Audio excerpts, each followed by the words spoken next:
marriage is one of the backbones of family life and serves as the basic foundation of stability of developing generations. In a world where relationships are constantly evolving, marriage remains a timeless and universal institution that brings countless benefits to individuals, to families, and to the society as a whole. And so, having that in mind, it is important that deliberations about the legal and other policy frameworks of marriage are encouraged in order to help develop a proper structure which is crucial for protecting the rights and interests of all parties involved in marriage.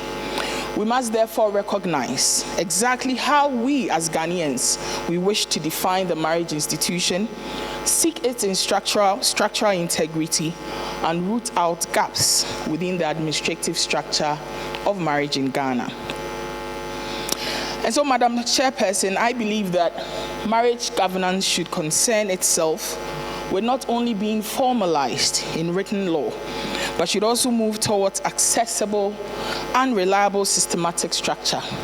Accordingly, critical discussions, as we've been told by the Honorable Chief Justice, should be encouraged at all times in order to produce collaborative solutions towards effective marriage governance. To me, and without a doubt, this conference offers an opportunity to do especially that, considering the wide variety of speakers and participants who represent academia, civil society, government, the judiciary, religious and traditional authorities, and the like.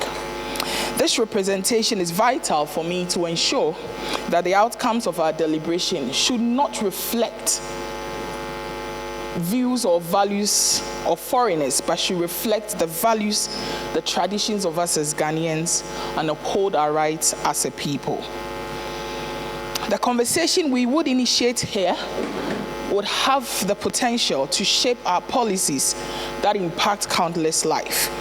And so at this conference, we have an opportunity to advocate for reforms to protect the sanctity of marriage and also ensure that every individual has access to fair treatment, protection from abuse, and the right to make informed choices about their relationships.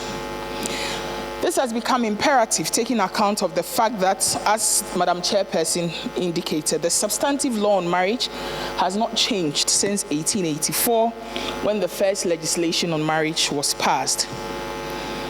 I am hopeful that the outcome of this conference will lead us toward actionable solutions that will resonate throughout our communities from the north to the south, through the east and west of Ghana, and empower us as individuals to engage in healthy and respectful partnerships in accordance with our beliefs, values, and norms. On our part, as the Office of the Attorney General, and more important, the Registrar General's Department, we shall work together to ensure that the positive outcomes of your deliberations today materialize and see the light of day.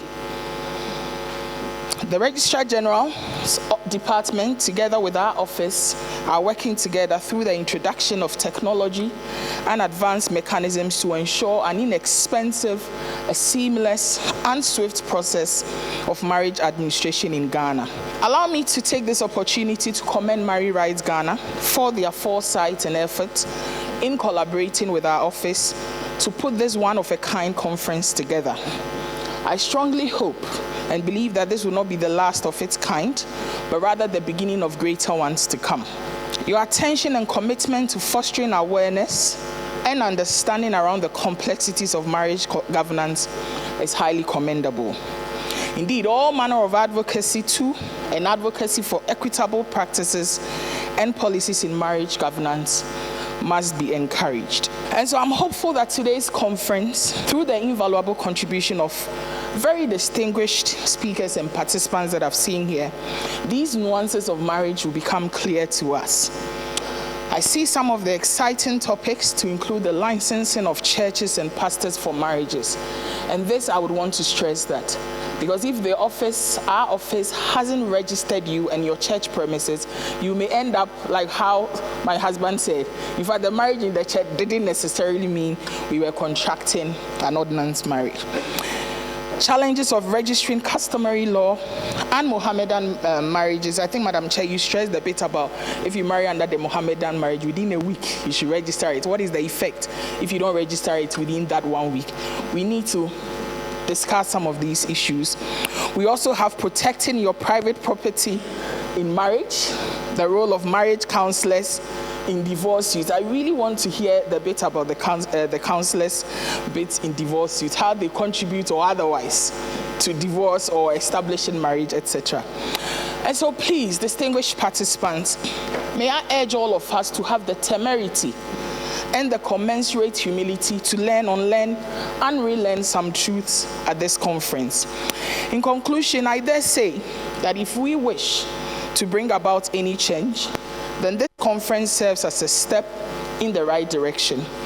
I pray that today, we all, as stakeholders of marriage governance in Ghana, recognize that it is through our efforts that any structural gaps and challenges faced by the larger population can be addressed. And so let us be reminded of the diverse tapestry of cultures and beliefs that make up our nation and each standard of marriage by submitting ourselves to justice, to equality, and mutual respect. And so, like all earlier speakers, I'm very happy to be in your midst today, and I wish all of us a successful conference. I thank you for your audience.